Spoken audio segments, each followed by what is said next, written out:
Hi everybody, Mr. Heiserode here. So when we were last together in class, we were discussing a whole bunch of different options that you have available to you in terms of where to put your money. Investments like stocks or bonds or mutual funds. And again, the big takeaway of that previous discussion was understanding that there's no one like shining magic bullet investment. That all investment options have their drawbacks, their pros, and their cons. And I told you that moving forward, what we would be doing is that we would be basically kind of applying this in an assignment that's meant to kind of replicate a real life example. So that assignment's going to be the first assignment that we're going to do here as part of this remote learning environment. Now, before we jump into the assignment itself, just for the benefit of maybe those that don't remember over the course of 2 weeks, or maybe you've left your note packet back at school, because all this stuff is reflected in your note packet as well. I did want to spend just a few minutes kind of running down through real quick kind of an overview of what we had covered in the class periods directly leading up to this extended break. You see listed here the different investment options that we had discussed in class. Keep in mind, these are not all the investment options that are out there, but these are some of the main categories of investments. Also, please note that these are listed from least risky to most risky. So those at the bottom, for instance, like mutual funds or stocks, have way more potential for economic gain, but you also have the potential to lose a significant amount of your money depending on market downturns. Now, really quickly, running through these from top to bottom and highlighting the inherent pros and cons of each. So remember, a savings account is simply an account that you can open up through a bank. A savings account, very common form of investment. Many people like savings accounts because they have very high liquidity. You can go into your bank, you can withdraw your money pretty much at any time. Sometimes savings accounts will have requirements to keep things like minimum account balances, but that's going to vary from bank to bank, account to account. The other thing that people really like about savings accounts is that they are insured up to $250,000 by the government. So if that bank would go out of business, if the bank would physically burn down, something to that extent, old Uncle Sam would actually write you a check for any of your losses. Now, the big drawback of savings accounts is that anyone here that has a savings account will know they have very little in the way of interest, and that is pegged versus federal interest rates. So savings accounts are great to stash money for an emergency fund, but nobody's really going to get rich off of them. The second one on our list, CDs, offer some of the same benefits as a savings account. It's also something you would typically open up through a bank. CD, remember, stands for Certificate of Deposit. So this is a contract that you've entered into with the bank where you're agreeing to deposit a certain fixed amount of money for a fixed amount of time. And in return, they are going to give you a fixed interest rate. Generally speaking, the larger the sum of the deposit, or the longer the length of the term that you have agreed to, the higher interest rate you will receive. Now, the drawback of a CD is that basically you are giving up your liquidity for a slightly higher rate of return. So whereas with a savings account, you might get 0.02% interest, but you can take that money out whenever. A CD, you might have to lock in for, say, 2 years or 5 years or whatever you agreed to, and you might get 2% interest in exchange. So again, ties you up a little bit more, but if you don't need the money and you want to keep it safe and you want to keep it insured, definitely another option. The third option on our list, one that used to be much more common than it is today, is U.S. Treasury bonds. A bond, anytime you see the word bond, a bond is a loan. Okay, so a U.S. Treasury bond, or a U.S. savings account, as they're sometimes called, U.S. Treasury bond, is a loan that you have made to the federal government. Typically, you pay half of the face value established on that bond. So if you buy a $100 bond, you're paying $50, and then that bond will accrue interest every 6 months for up to 30 years. Now, again, U.S. Treasury bond rates are fixed versus current federal interest rates. So right now, U.S. Treasury bonds basically receive very little in the way of interest, and again, it takes a very long time for that interest to accrue. So extremely low liquidity there in terms of actually gaining any kind of money, very low rate of return, but also 100% safe. Money market accounts we talked about are kind of a hybrid checking / savings account. They are similar in the fact that you can open them up through a bank, you can open them up through many different mutual fund companies or financial institutions. What they do with your money is they basically then loan it out on short-term loans for slightly higher interest rates. What's nice about money market accounts, though, is that typically you can write a certain number of checks from that account. So again, a lot of people like to use this as a form of an emergency account where they're getting slightly higher interest than maybe a savings account. But let's say something like, they get a leak in the roof or they need to call a plumber and write a big check, they have the ability to do so. So definitely a good flexible option for people. The next thing on the list, other government bonds. So in addition to the U.S. federal government taking out loans, you can also buy bonds from all sorts of different levels of government. So maybe school boards, local municipalities, states sometimes issue bonds when they need to make some big kind of financial purchase or big expenditure. You can also buy bonds from other foreign governments. And typically, the way that loans work, and this is loans in general, is the riskier the loan, generally the higher the interest rate. So you might go out and buy a bond for, the country of Angola in Western Africa, and that bond might pay out, 8% interest per year.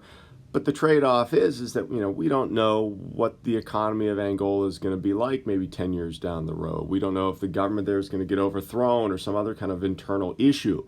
So there's always that trade-off of risk and reward. Moving down the list, the next bullet there, one that is extremely common, is what are called mutual funds. Remember, a mutual fund is basically a financial company that takes your money. You buy shares of mutual funds the same way that you would buy shares of stock. Those shares go up and down in value. The shares of certain mutual funds will oftentimes pay out dividends of profit as well. The big benefit of mutual funds, though, are that basically you're giving your money to somebody who is, quote unquote, a financial expert to do the research and resource allocation for you.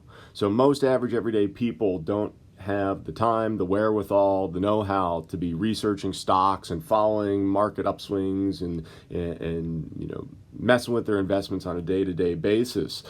Mutual funds basically do that for you.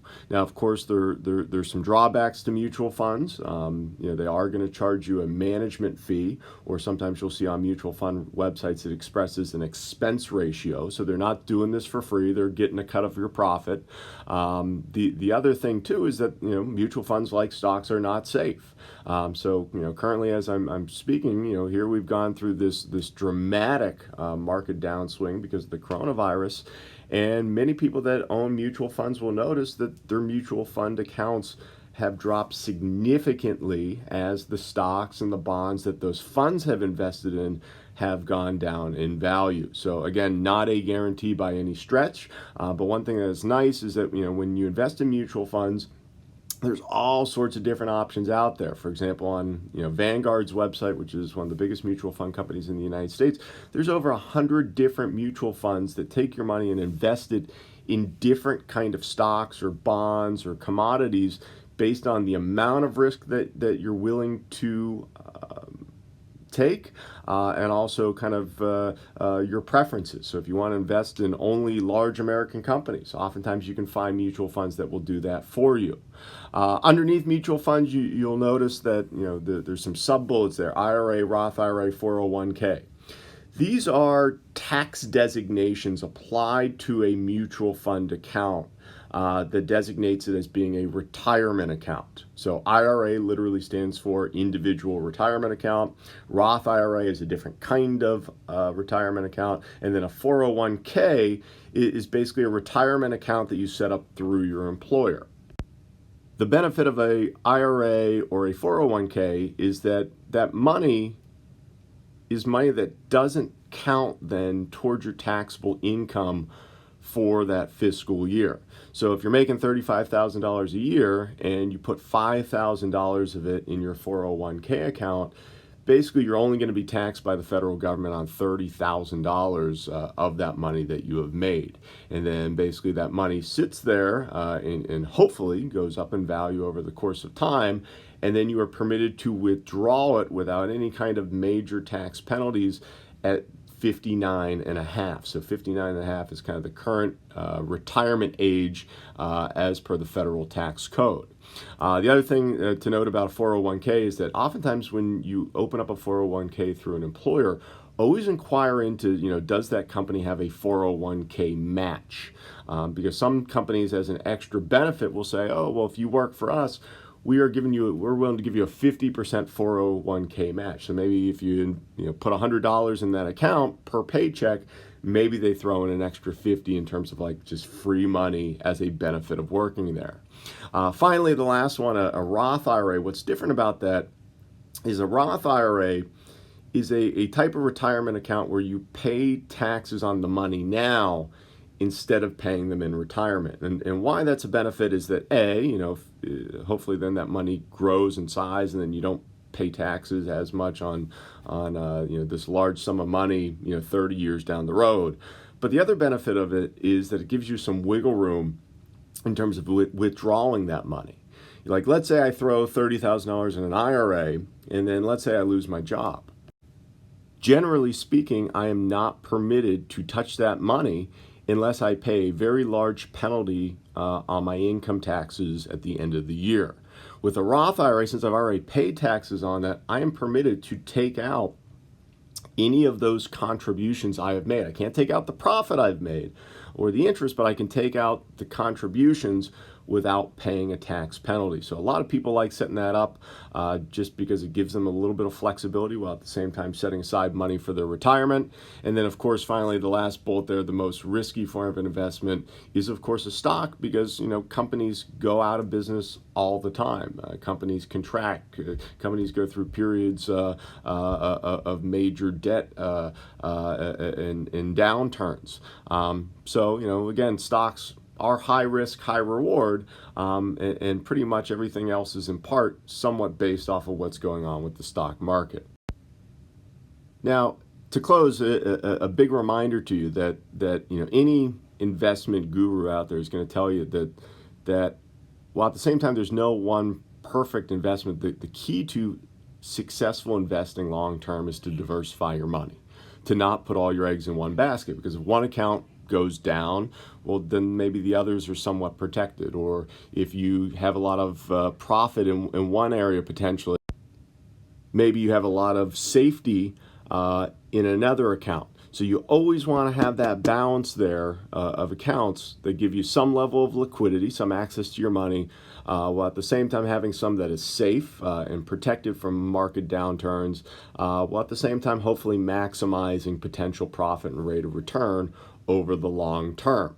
Now, in terms of this assignment I'm going to have you do, this assignment is meant to simulate something that happens to people all the time.